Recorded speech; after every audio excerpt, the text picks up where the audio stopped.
If the UFC said to you, Daniel, what do you want? What is your ideal scenario? Month, opponent. What are you saying to them? Right now I don't know. I can't make that decision. But opponent, I know Jones. 100%. Okay. This is what I've wanted since the day we walked out of the octagon in January 2015. I've never made any secrets about it. I've always said I want to fight him again. But if he for some reason wants to fight someone else to maybe get his sea legs back, because if he goes in there with me right now, walking like when Bambi comes out, Bambi got those little baby legs. He have his sea legs. Right. Jones comes back in the octagon with those baby legs like he had against Ovin St. Preux, and I'm going to smash him. So he might want to get his sea legs back under him. He better not come in there with those baby legs. Do you really believe Dana when he says he won't put him in the main event? I do. So it's going to have to be a really, really big fight. It's going to have to be a really, really big fight to be the main event over us, So if we're fighting, then if we're fighting, then it's going to have to be above him and I. And just curious, Daniel, do you he met with us on Friday and he talked about, learning lessons and things like that. But if I'm being honest, there was a little spin involved as well. He was saying, I was proven innocent. I wasn't given the maximum penalty. He was given the maximum penalty. He was proved negligent. There was a lot of contradictions there. Do you believe that this is a changed man? Do you actually, it's sort of like the Ferguson-Khabib thing. Are you, because he kind of in some ways brings the worst out in you too, the most competitive side of you. Are you willing to go through that roller coaster again with this guy? Do you think that you will actually end up fighting him if you go through this whole thing again? First and foremost, he will never change completely because he's never truly had to take full responsibility for what he's done. He's saying he didn't get the maximum penalty. Not true. That is 100% not true. He got the max that USADA could give him for what he did. I mean, we all know it. That's what I don't understand about people. How do you turn and look in the opposite direction when the truth is just literally staring in the face? It's very simple. He got the max penalty. Don't lie. And now I didn't even hear his press conference. So if he was up there trying to do some spin and trying to be a politician, he's trying to politic up there, then no, he may not change. You know who he is. When he was on Joe's show and they asked him about the pills, and he made the joke kind of, hey, it's like a classic, look over here while I look at my left hand while I do something with my right hand type of scenario. If he did that, then he's just showing you the same traits that he had before. So his terrible-ass media trainer that he had before, that lady, I don't know if she's fired or if she's actually worked and just made him worse at his job. But you feel like you need to get this, like the career will not, the legacy, because people every time they talk about you, but you didn't beat Jones. So you have to do this for yourself, right? Competitively, I do. Right. But I've gotten to a point in my life now where I'm just like, this guy has no control over me, Ariel. He has no control over me anymore. If he can't never go back and fight, then that's on him. I've got 3 gold UFC titles. I've got everything else. I've got my family. I've got my money. I've got everything. I've got my jobs for the future. I don't need that guy. That guy needs to fight. That guy needs to come back and fight me. He needs to, because this thing doesn't define who I am as a human being. I think Jon Jones, he needs to be Jon Jones, a fighter, because there's nothing else.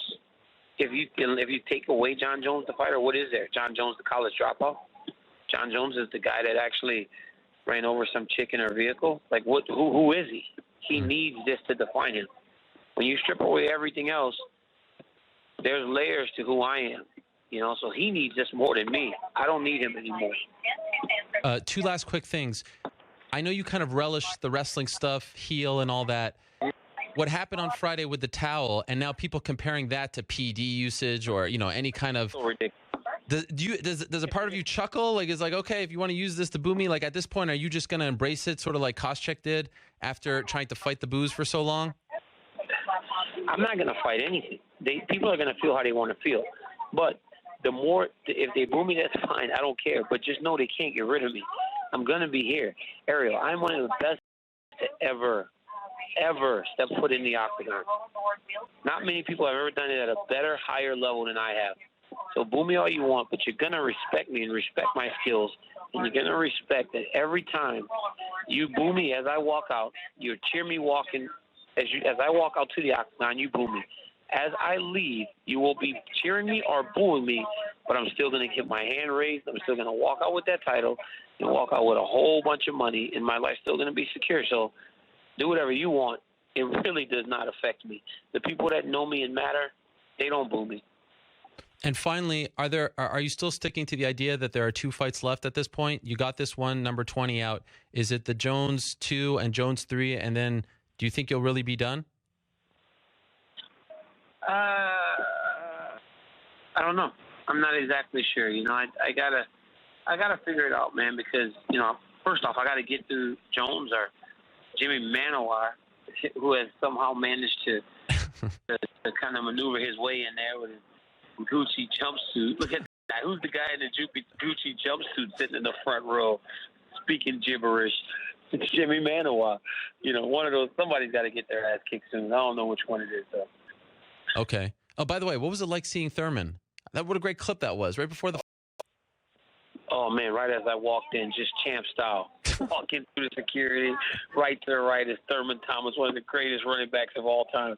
I walk out, extend my hand like the president, give Thurman hugs, Oklahoma State boys together. It was nuts. And then I leave today, and I'm going into the airport, and I hear D.C., and it's loud, so I'm thinking, wow, someone in Buffalo still recognizes me. I look back, and it's Thurman Thomas and his family off the South Beach.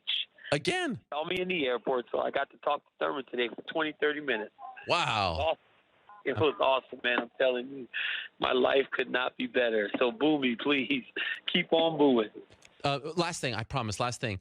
Summertime, like August, do you think there's a chance? You're getting married. By the way, Mazel Tov on the marriage. That's great. To you and your future wife, Selena. Beautiful family. I'm so happy for you guys. Do you think you're probably going after August, or do you think there's a chance they might try to get you before August?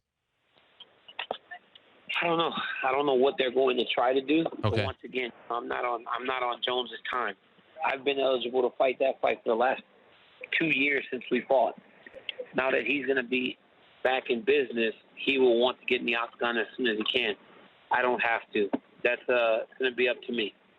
I'm going to decide how I feel. You're the man, DC. Thank you so much. I can't thank you enough for doing this, squeezing us in. I know it's hectic with the kids.